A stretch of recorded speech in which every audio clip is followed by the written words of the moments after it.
Greetings in the name of our Lord Jesus Christ. Welcome to Region Resplendence, a program of the American Baptist Churches of Greater Indianapolis.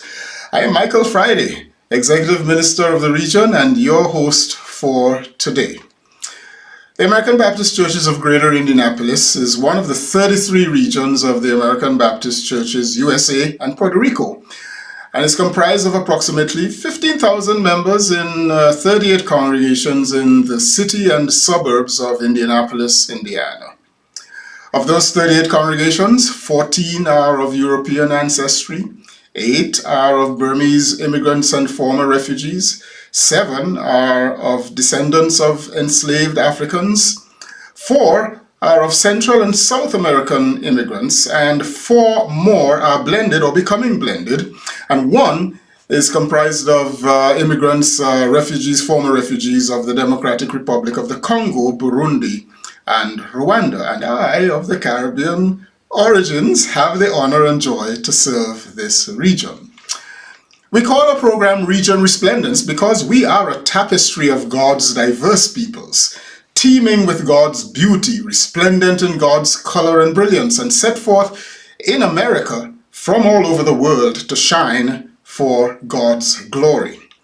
There are many stories in our region, and each one reflects the light and glory of God. And it is my extreme delight today to welcome to the camera for this third episode my friend and one of the most awesome pastors among all the awesome pastors of this region. I am referring to none other than the Reverend 𝗥𝗲𝗴𝗶𝗺, pastor of Iglesia Bautista Bethesda, a congregation he planted 10 years ago here in Indianapolis, which has grown rapidly. And he is the former strategist for Latino ministries in the ABCGI. 𝗥𝗲𝗴𝗶𝗺, welcome, and I'm glad that you're here with us. Tell me, first of all, are you still the Latino strategist for the ABC of Indiana and Kentucky? Yes. Yes. Yes, So this man has served 2 regions over the last 10 years, and he continues to serve Indiana, Kentucky in the area of Latino ministries. 𝗥𝗲𝗴𝗶, you are a native of El Salvador, and we'll get back to the church you planted here in Indianapolis, but tell us how you came to be here in America from El Salvador. Well, first of all, it's a great honor to be here with you, Michael. It's a pleasure. I am so blessed and happy to be part of your ministry, and also just remind us the blessed that member of my church have last Sunday in the annual gathering. That was amazing for them. Yes, so everybody were talking about how the service was. Yes. So I came from El Salvador in 1982. The situation at that time was so difficult in my country, but the first reason why I came to America is because I was fleeing for the Civil War. The army tried to arrest me and kill me, and as well they did with my father. So that's what my mother said to me that day: "Mijo, 𝗥𝗲𝗴𝗶𝗺, son, I prefer you to stay far away from me alive than be dead close to, So your father is a victim of the army? He was killed by the army? Yes, my father was killed by the army in 1980, especially in the Civil War. He was arrested by a group of soldiers in crossing a bridge, and after that, we never found him. Was it just because he was in their way, or he was an activist, or he was a Christian? Well, the thing is, in that time, in the 80s, was a most difficult time for in my country. Everybody was suspect to be a guerrilla member. If you disagree with the government, you are enemy of the state. So that's what a lot of people fleeing from El Salvador to America. And they assumed that my father was part of the group that opposed the government. That was impossible. I mean, we know my father, and he never talked about politicals in my house, so. Friends, there are all sorts of reasons God brings people across borders to other people's borders. It's God's world. It's God's country. We're so glad. It's a story that was born in pain. But look how God has blessed us and many others out of your pain. Exactly. Yeah. Exactly. So, you came to America. Tell us about the journey. I think I remember you saying you came here with $10 in your pocket or something like that. Well, in fact, my mother found $100, and she gave me the money in the border of Guatemala and El Salvador, and she said to me, I was 14-year-old, and she said, "Go. I'm bless you in the name of the Father, the Holy Spirit, and Jesus Christ." So she told me what kind of bus I had to take, and suddenly I reached Mexico after a few days. You know, in Mexico was the border of Mexico was so difficult. A lot of crime, a lot of but even the police was part of the crime at the time, and so and then we hired a coyote. Coyote is the person who brings you to America.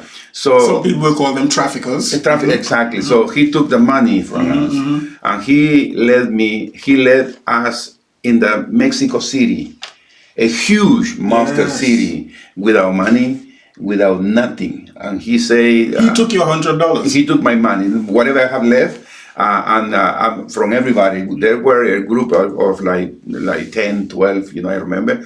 So I remember that I slept in the first night close to the trash dumpster.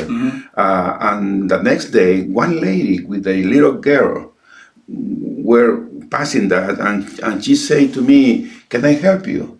I say, "I'm hungry." And she said, "Come to my house." You're still on the Mexican side. Yeah, I was in Mexico City at the time.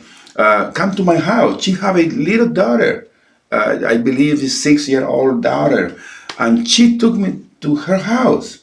She gave me clothes, she fed me, and then I took shower, and then she said, "Wait for me," and she went to bring food. She prepared a good meal for me, and I found that she was a Christian. I didn't know her. I didn't know the girl. And then she told me the night her husband died 2 weeks ago. And then the clothes that I had, that he left there, I will use it. And after the next day, she brought me to a truck company and told that driver, "Could you take him to the border of the United States? I will pay you." So she paid everything. For me, was an angel. For me, was an angel. So that truck driver took me to the border, Mexicali border. In the time, it's not too dangerous, that journey and that area. So over there, I called my family, and then they bring somebody and connect me, and then 2 days later, I was in Los Angeles, California. But let me tell you something that I need to explain my friend. A year later, I was in the seminary. A year later, age 15. Yeah. No, I mean, but I'm sorry. 3 years later. Okay. Three years later. 18, a teenager in seminary. I was in the seminary with my visa. So that lady, the image of that lady, is still in my mind. And then I say, I have to go to Mexico to pay her and to say thank you for you saved my life. So I went to Mexico. I had the address. I asked for that lady, and everybody said, nobody live here with the name. It's impossible. There is no lady with a little girl living in this area. Never. Nothing happened. I said, what? Do you think you know where this is going? Yes. I was crying. Man, I say, I was treated by an angel. Oh my goodness. God said an angel in the body of a human being. That was. So you've never connected with that human being ever again? I never in my life. But that image is still in here. Yes. So you landed in Los Angeles at age 40. At age 14. 40, yes. Not knowing anybody. Well, my aunt, my brother and my sister were living in Los Angeles in the time, but they were in a very difficult situation. They left El Salvador before you for Yes. the same reason of For the same social reason, unrest. especially my brother, for the same reason. Males were in more danger than females, yeah. Exactly. But my aunt decided to take me with her, my cousin, in her house. She put me in the school. I went to high school. Also, I helped her to cleaning office in the nighttime. You know, I started in the morning. I help her in the nighttime working for her. You know, she was a blessed. My aunt Juanita. She's in heaven now. She passed away. You know, but she gave me what I need in the moment. You know, support, spiritual support. And she brought me to a church. And this is the amazing thing. She said to me, "Mijo, let's go to church." Okay, let's go. And what I found was that the church was an American Baptist church. Now, you were raised Roman Catholic back in El Salvador? I raised, you know what, I never been in Catholic church, but my grandma, Mama Julia, we call it Mama Julia, she always brought me to the church, a Christian church, because my father grew up in the church. I see. My mom was a Catholic member. Right. I kind of picked that up when she sent you off in the name of the Father, the Son, and the Holy Spirit. Yes. Yeah. So you're here now in Los Angeles with your aunt. She took you to church. It's an American Baptist church. I found that was an American Baptist church. I met over there two leaders of American Baptist. One is still alive, Dr. Enrique Torres. He was part of the area ministry in that time in the area. But I grew up in the church.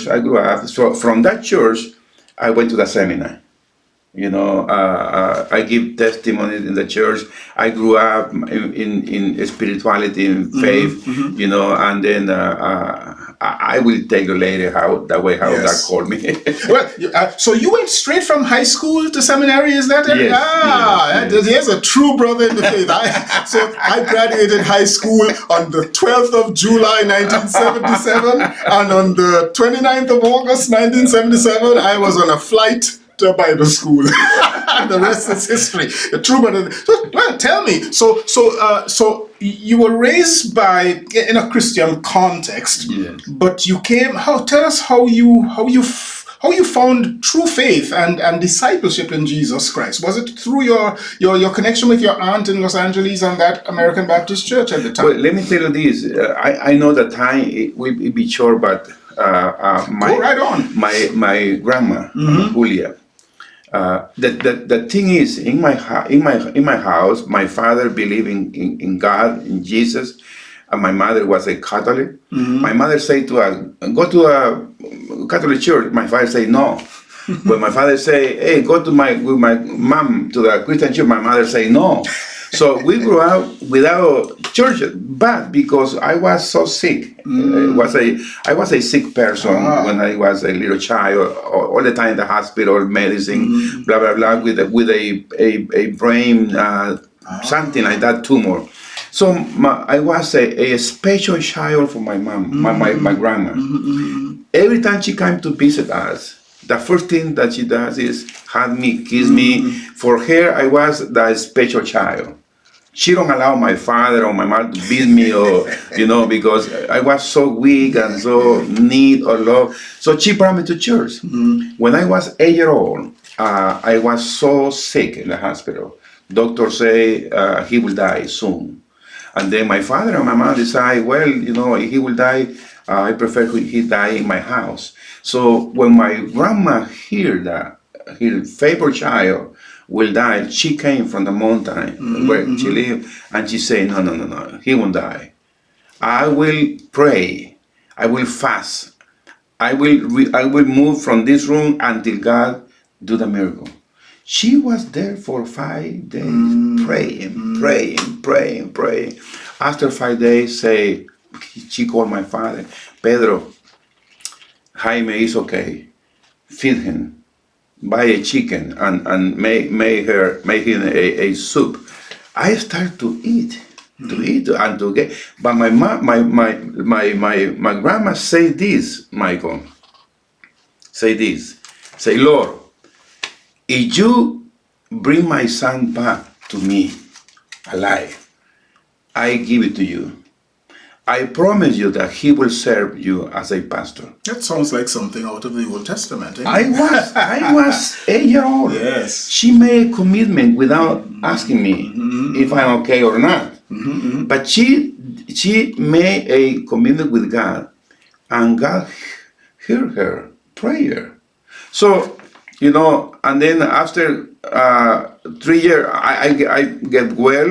I went back to school. I started to do normal life, play soccer, blah, blah, blah. When I was 13, somebody invited me to the church. I remember that day. And the pastor wasn't the local pastor. He was invited by the pastor from another place. There's another parallel. It was that same kind of thing that happened when I got a sense of call. Yes, exactly. And then he said, there is a young guy here. And he started to explain my life. The only thing that he didn't mention my name. You need to come forward and I said, Jesus Christ, your Savior. I raised my hand. I walked to the front, crying. I said, Jesus Christ, my life, when I was 13 years old, my life changed. After that, without pastor telling me, I was preaching in the corner. In the school. One more, I preached my first sermon at age 13. I started to bring people from the school to the church. Even 2 teachers came to the church because I invited them to come to church. When I was 14, unfortunately, I had to leave my country and come to America. And praise the Lord, the first thing that my aunt did is bring me to the church. An American Baptist Yes. church. Now, for those of you who don't know this man, I must tell you that he is some people call them prayer warriors. He's a praying man, and he leads his congregation quite frequently in praying and fasting. He prays every Saturday morning for the children. 5 a.m. 5 a.m. every Saturday morning. Yes, for the children and for families. And I must tell you, it is reflected in what I see in his congregation. I mean, tell us, so straight from high school to seminary, tell us how did you sense a call to ministry? When I was in that church, one old lady came from Puerto Rico, 𝗥𝗲𝗴𝗶𝗵𝗵. I still remember, and she was Pentecostal. The reason why she joined our church, because she lived like 3-4 houses from the church. So she walked. Yes. Even she came from a Pentecostal church, and our church was traditional American Baptist church. So she joined us, and as soon as she came to the church, she looked at me, and she said to me, "I feel in my spirit that you have something, in your heart." So after 6 months, one day, in a prayer meeting.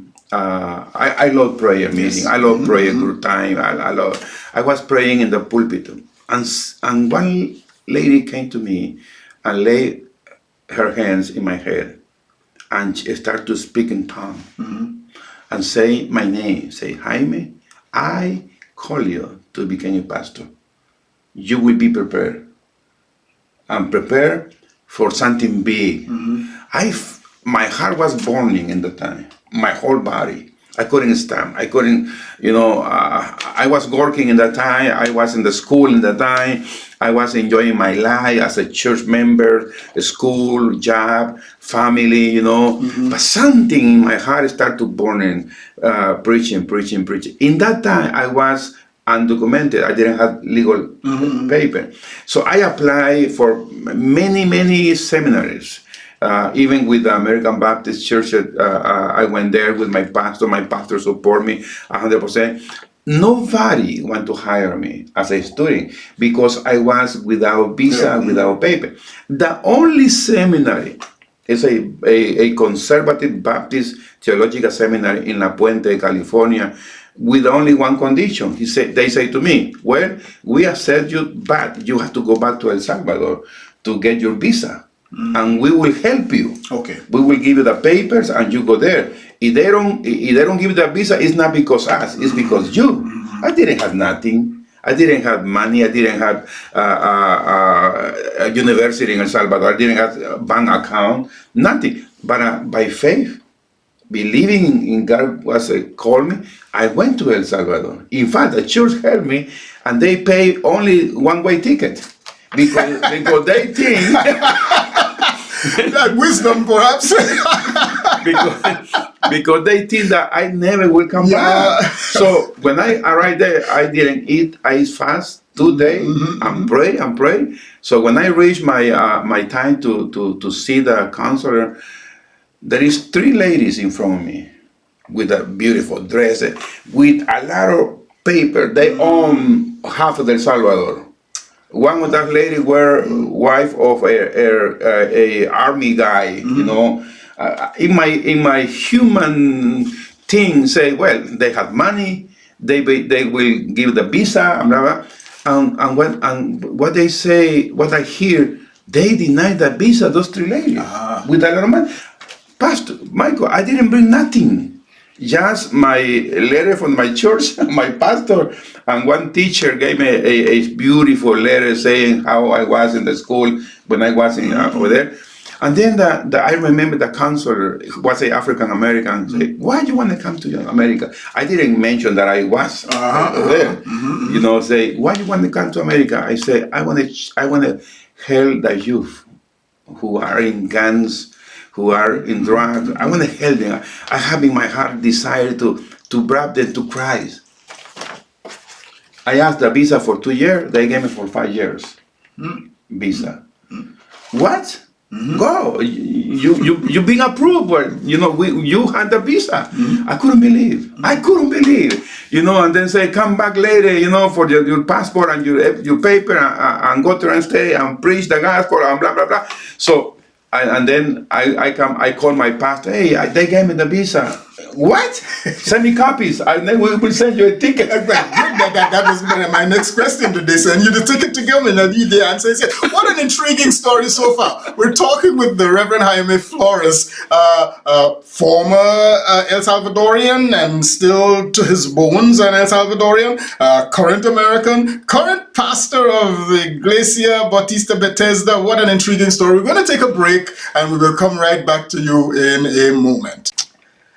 Welcome back. We're talking today with the Reverend 𝗥𝗲𝗴𝗶, pastor of the 𝗥𝗲𝗴𝗵𝗺 here in Indianapolis. And we continue to talk with him about his life, about his ministry, and about his story. So you planted the church here in Indianapolis, but it wasn't the first church you planted. Am I right? No. Tell us about your church planting exploits. Well, let me tell you, in 1994, a group of members who were members in my church in California moved to Indiana. So they found a church named 𝗥𝗲𝗴𝗏𝗺𝗀𝗧, town of people church of the town. So the pastor left that group. Which city was this? In Fort Wayne. Fort Wayne. So they called my pastor in Los Angeles, say, hey, you know, can you recommend us a pastor? We are without pastor. And the only thing that we only can pay $20,000 for everything. I was making $60,000 in California working as a welder. So my pastor called me and said, Jaime, you know, there's a great opportunity in Indiana. And the only thing is that there is only 3-4 families, and the only can pay you is $20,000. I say, Pastor, God called me to be a pastor. So I go, but you need to talk to my wife, not me. So he called my wife next Sunday. After that, my wife was, you know, crying. You know, she said to me, Jaime, I told you many times, wherever you go, I go. Whatever God you have, I will have the God, you know. So let's go. So in 1994, we come to Fort Wayne with my 2 little children. Only for the whole group that were there were like 17 people, include children, you know. So I was so excited, so happy to this was my first ministry. After 1 year, we have like 75 people. After 2 years, we start to raise money to buy a building. After 3 years, we buy a building and we are 150 people, and they not pay me 20,000 anymore. They pay me as 36,000 in that time, you know. So after that, when I left the church, you know, Dr. Mason from Indiana, Kentucky called me to be a partner to start churches, you know, in Indiana. So we started South Bend Baptist Church. They're still alive, still with the Pastor Jesus is the pastor there. The church is doing great, you know. And then I start Emmanuel Baptist Church in Fort Wayne, which I bought another building, you know, African American building, and the church is still beautiful. It's grow. The church have like around 150 people over there. You know, I started in Lafayette another church, but that failed, you know. And then I started another church with the Vicente. I have Vicente in Shelbyville. Yes. That church also failed, you know. But in that time, the only two churches that are still alive is Emmanuel Baptist Church, South Bend Church, and Iglesia Fuente de Vida. From welder to church planter, from a man on fire on steel to a man on fire for God. So the wife he mentioned, her name is Andrea. Tell us how you met Andrea. Oh my God, that was amazing. You know what? In 1985, I supposed to start my study in the seminary in January, you know.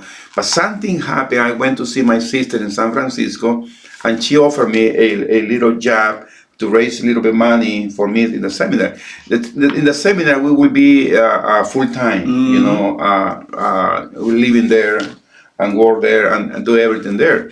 So I arrived in the end of February. I'm glad that they still accept me, you know. I give a letter to excuse why I, you know, came late. But I remember when I arrived to the chapel, the first person who gave me the welcome was Andrea. and then she sit in the right side of the pews. I was sit down behind her. When the service finished, and then we had the devotional first, and then the classes start 8 o'clock. You know, she turned around and say, "Hi, my name's Andrea Rodriguez. I am from Mexico, Sonora, Mexico. What is your name?" I say, "My name is Jaime. I am from El Salvador." Oh, and she started to introduce me with everybody. And she ate in the same table with me. She sit close to me in the first class because I was. You know, weird. I feel weird. Everybody know each other because they've been there for 6 weeks. You know, I was new in the. But when I see the way how my Andrea approached me, introduced me to everybody, helped me in everything class. It was difficult for me. I say, Lord, I didn't came here to looking for a wife, but if this person will be my wife, I accept. So and Andrea is also a seminary trained person. Yes. She is in fact associate pastor, or is it co-pastor? But she's ordained minister. She's a pastor. But at Bethesda, she is co-pastor with you, correct? Yes. So I imagine, you know, she's more than just a spouse. She is a ministry partner. She is partner. Yeah. Well, you know what, my wife.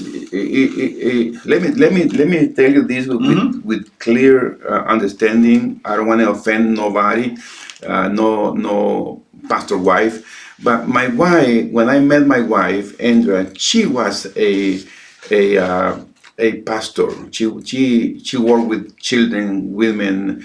Her love for the church is so big, so impressed that until right now, she is with me in every activity of the church. When I go to visit somebody in the hospital, she come with me. When I go to visit somebody in home, she come with me. When I'm not there because my illness or traveling, she preach in the church. She run the church the same way I do. She's a quiet person, but a very, very smart person. She preaches so beautiful. She lead our women in the church to do women ministry, you know, in the best way she does. She take care of the youth, the girl, the ladies. I mean, she does a awesome ministry in the church. So Andrea is exhibit 1 for God's firm call upon females Yes. for ministry. Exactly. Just like God's call is upon males for ministry. Exactly. Yes, indeed. You mentioned youth, and we talked a little bit about how you focus your spiritual energy on youth. I've noticed, as I travel around the congregations of the ABCGI, and I suppose it's true of every other ABC USA region and many other denominations, that there is a dwindling number of young families, youth and children in many of our congregations, where we find a lot of young families and many children are in what Americans tend to call the ethnic churches, and the truth is all of us are ethnic. But what they mean is the immigrant churches, such as the Burmese and the Latino, and the one African congregation we have here in the ABCGI. What's responsible for so many young families, youth and children in 𝗥𝗲𝗴𝗶𝗺𝗏 Bethesda? Well, let me tell you this. This is my the way I understood the call from God. I believe that God called pastors. Mm-hmm. I believe, Pastor Michael, if God called me, He always will be behind me, support me. I don't have to be afraid what I will eat tomorrow, because God will provide for me. Every church that we plant, my wife and I, grow. And something special gift that we have is children and youth. The first church that my pastor asked me to start was in California, in Reseda, California. I started the church with my wife. After 1 year, we have 89 people. My pastor said, Jaime, divide the group, make 2 churches, sellers. Say, no, they don't want to leave, Suddenly, an airport destroyed the building where we were there, and that's why we would split, But every church we start, we have a lot of children. Why? I understood something. My pastor and the director of the seminary, Marilyn McBride, was a model for me. He was a humble teacher and director, and he always told us this: you have to be among the people. In fact, he said, if you don't smell like sheep, you don't deserve that to be there. A certain pope said that. If you don't smell like cow. Yeah. What do you mean? What do you mean, Pastor? You have to be with them, cry with them, laugh with them, celebrate with them. You have to show them that you love them like Jesus. And that thing come to my heart. We've been doing crazy things, helping people move stuff, move from one house to another house, driving for them. I became cop, I became police, I became attorney, I became doctor, I became plumbing, I became to help my people. When people are too smart, people don't follow you for what you say. People follow you for what you do. People don't follow you for what you say, they follow you for what you do. Write that down. Exactly. So when I found the first thing that I see in Bethesda, in the first year, we have more kids than adults, more youth than adults. But also the gift that God gave us, we involve our youth. For example, in April 30, we celebrate the children's service. 4 kids preach in the church. You can see the video. The younger were 9-year-old girl. I give them everything, the text and everything, and then I told it, you don't have to read this. You have to make your own conclusion with the help of your parents. I was crying. That way how they did. I was crying. We did the 7 words of Jesus Christ. that you've preached. I saw that, yes. I'm telling you. So it's about making space for the young people, and by making space for them, we older ones need to know how to step back to allow the younger ones to step forward. Exactly. And we lead by what we do. That's where I don't criticize pastors who are bivocational. I respect them. But when I came to Indiana in 1994, I didn't have another job. My primary job is to be a pastor. You know what? And God bless me. I started with $20,000. I didn't come to Indiana for because they offered me a great salary. Yeah. No. When before I came to Indianapolis, I've been called from I forgot the name of the South State where Mardi Gras. The NOLA. Louisiana. No. New Orleans. Mm-hmm. I've been one pastor for a mega church called me and say, somebody gave me your name. Can you want to come to interview? I want you to be a pastor in our Hispanic African American church with 200 Latino among the African American church. I want a Latino pastor for them in the same building. Yeah. You will have like $70,000-$80,000 salary, housing, car. I say, Pastor, let me pray. And then I will call you. After 1 week, we fast with my wife and pray. God put in our heart not to go there. Stay here. Let me ask you a question. Are you a happy man? I am very happy. Listen, friends, this is a story of the value and virtue of sacrifice. I heard him clearly, leaving Los Angeles, $60,000 salary behind to come to a $20,000 salary. It's not about the substance, it's about the call.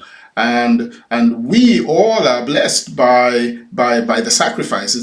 We're still in the Easter season, and we're still talking about the benefits we receive from the sacrifice of Jesus Christ. One of my favorite Bible passages is Hebrews 11. Not the first part where it talks about faith, and all of that, but towards the end where the writer seems to be running out of time. And the writer says, what can I tell you about, and the writer names Barak and a number of other people and talks about people who were sawed in half and all of that. They died without receiving the promise. Why? So that we who follow now could be the beneficiaries of it.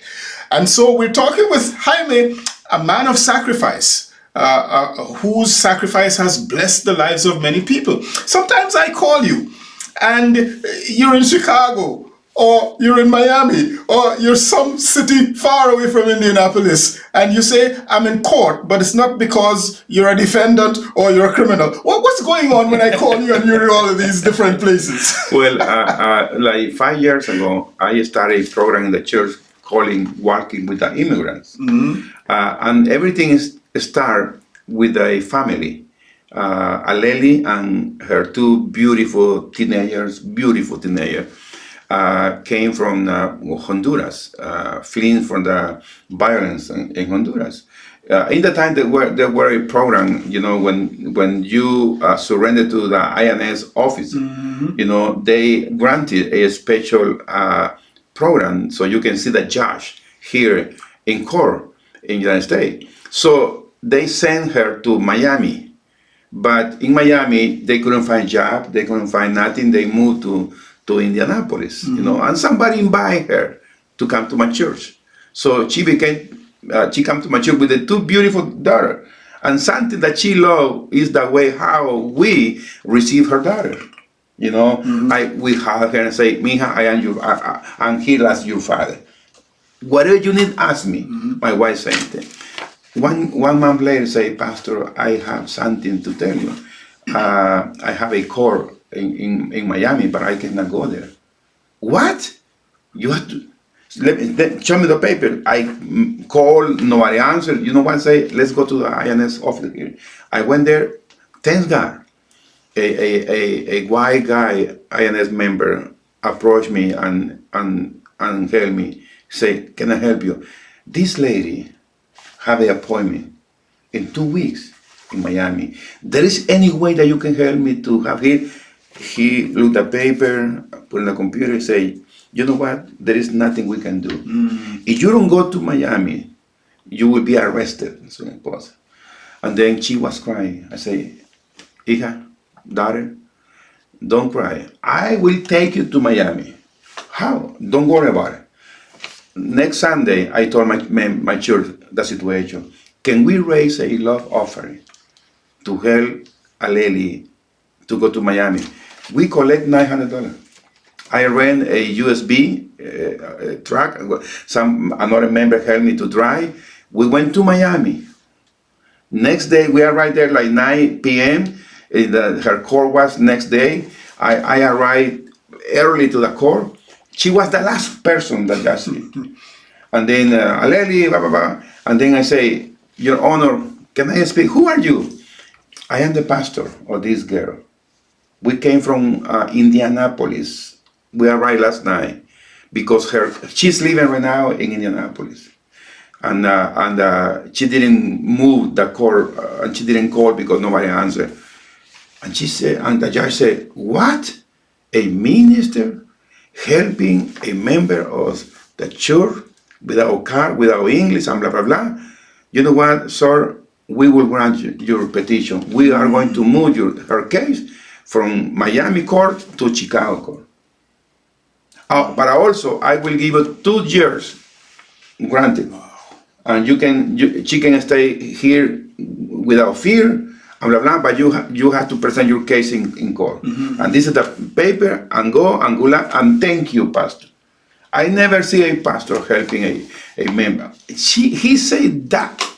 She was crying. And then we ate in Miami in a Cuban restaurant, and then we come back to Indianapolis. Tired, but I'm happy because I see the face of 2 little girls. In fact, 3 months ago, I married the older one. Oh, okay. Was that 3 months? Okay, not the young lady who serves on our youth. What's her name? We'll get to that. No.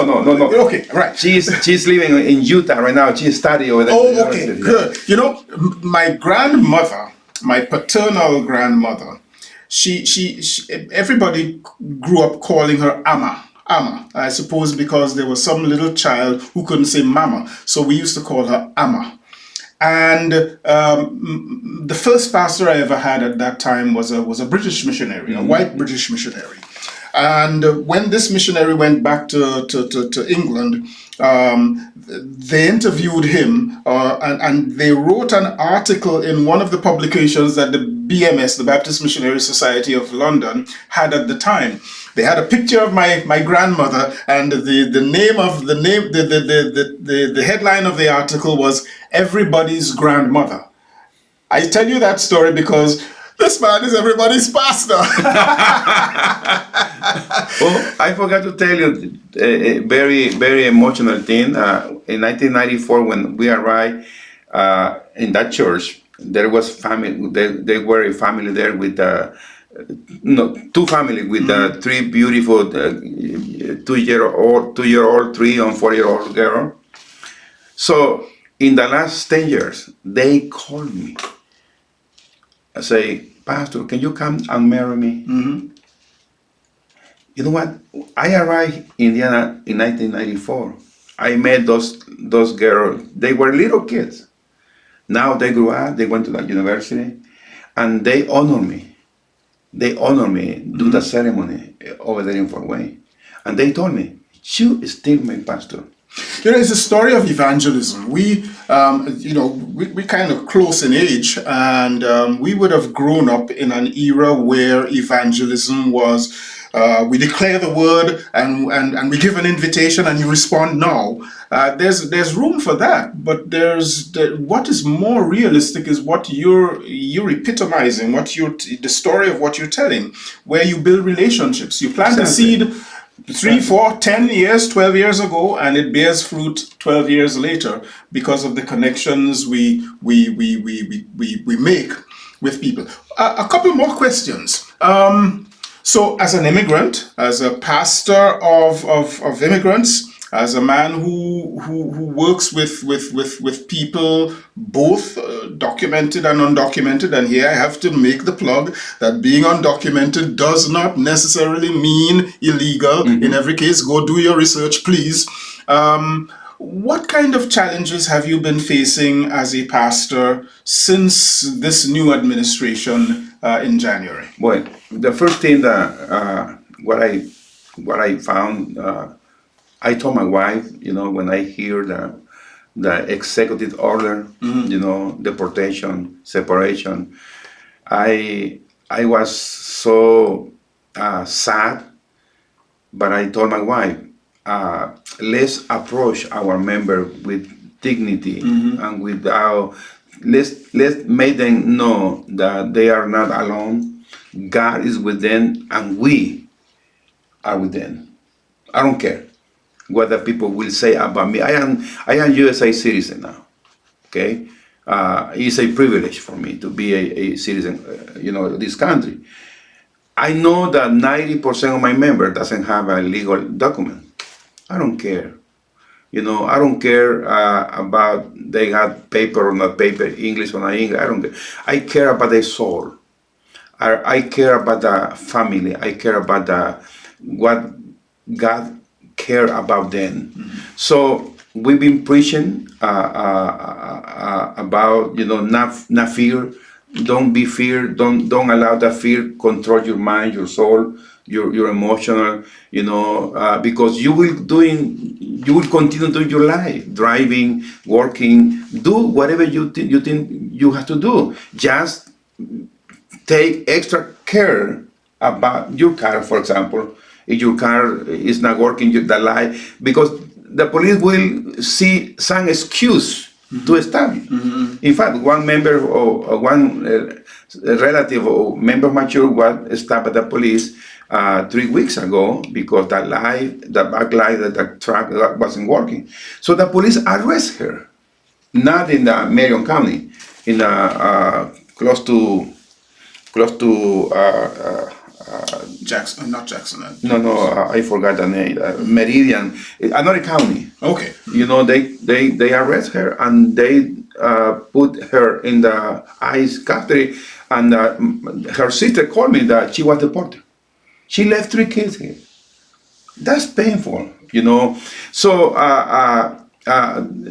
because that situation, more people come to my church seeking hope, seeking something that lifts them emotionally, spiritually. See what I'm saying? We know that we nothing can do against the, let's put this way, tyranny, or tyranny. Yeah, or people who hate our community. There is some Latinos who doesn't obey the law and driving with alcohol or rape, whatever.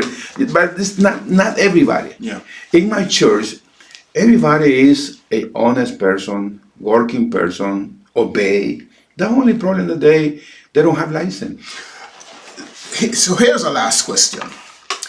If you had an audience and the audience were the President of the United States of America, I forget his first name, but his last name is Mr. Holman, the border and immigration czar, they call him, and Congress, especially the Republicans in Congress, or anybody in Congress who just wants to get rid of people. If you had that audience, given who you are, given your story, given what caused you to be here in America, and how you had to come in order to be alive today, and given the stories of so many people what that they don't know that what is there something that you would tell that audience to turn their hearts, as if they were Pharaoh, What would you say to such an audience? Well, you know what? I might approach because sometimes when you are in the position of privilege, sometimes you don't understand the oppressioner or people who being oppressed. Privilege can blind us to oppression. Yes. The privilege can blind you because especially with your privilege is financially. You are rich. You are powerful. You have everything. You want to eat in London tomorrow. You fly. You eat there. But the rest of the world doesn't have the privilege. We being people who struggle, like our ancestor African American, who fight for the freedom. You know, unfortunately, in our country we don't have a government who love our country, our people. There are a bunch of people, corrupt people, and then that's what they made their own people fleeing the country for crime, because there is no money, no job, nothing, and we risk our life crossing the river, crossing the border, crossing the mountain. Many people die there. Maybe they don't know, but when I reached America, I became a human being who appreciates America. America is a beautiful country. When I hear the first time liberty for all, that hit me deep, because in my country I didn't have liberty. I didn't have rights. I didn't have nothing. You oppose the government, you are a dead person. But I arrived to America. America gave me whatever my country denied me. America gave me the possibility to go to school, to study, to have a wife, to have my kid, to have a job, to perform my call from God as a pastor. America is a great country. I help a lot of people. I am so blessed when I help others in need. When I share my money or my glass of water or a plate of food to feed somebody who doesn't have. I am not the kind of person that will politicize the hunger, the need of the people. If God say to me, help somebody, I will help somebody. I won't make other. I will do whatever I can as a neighbor.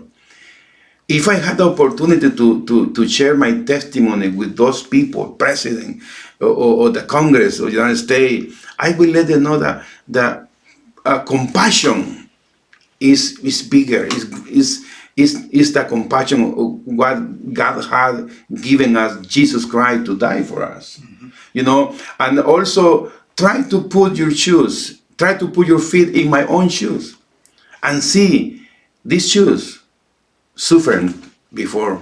Mm-hmm. These shoes were wet in the river, in the mountain. Sometimes I walk with my shoes in my hand, because the soil was so rusty, so mad, you know, and made me feel uncomfortable. You know, I suffered crossing my country to become American, to be in this country. Please, you know, I say, please have compassion for our people who was looking for a freedom like American offer. Mm. Thank you, Jaime. And if I were sitting there with you before such an audience, I would cap it by appealing to them to remember that once upon a time, their ancestors, their predecessors were fleeing Europe, not across, alligator-infested rivers with wet shoes, but in boats, mm-hmm. and some in aircraft, fleeing religious oppression, fleeing other kinds of oppression in Europe, and they were welcomed here. Some long before there were borders that required papers, and some since then. But as Ronald Reagan used to remind us, and many other people remind us, America is a country of immigrants. America thrives on the diversity, not of people, but primarily of God. in God's created people. And as Psalm 24 says, as I like to remind us, the earth is the Lord's, the fullness thereof, the world, and all who dwell herein. Jaime, man, it's a blessing to serve with you, a blessing to sit with you, and I hope that this has been a blessing for you as you watched us these last many minutes. God bless you, my brother. Thank you so much. Thank you, Michael. God bless you, everyone. And bless you all, and we will see you next time on Region Resplendence. You have been listening to Jaime Flores, and I'm your host, Michael Friday. Join us again in the future for another story from the ABCGI. God bless you.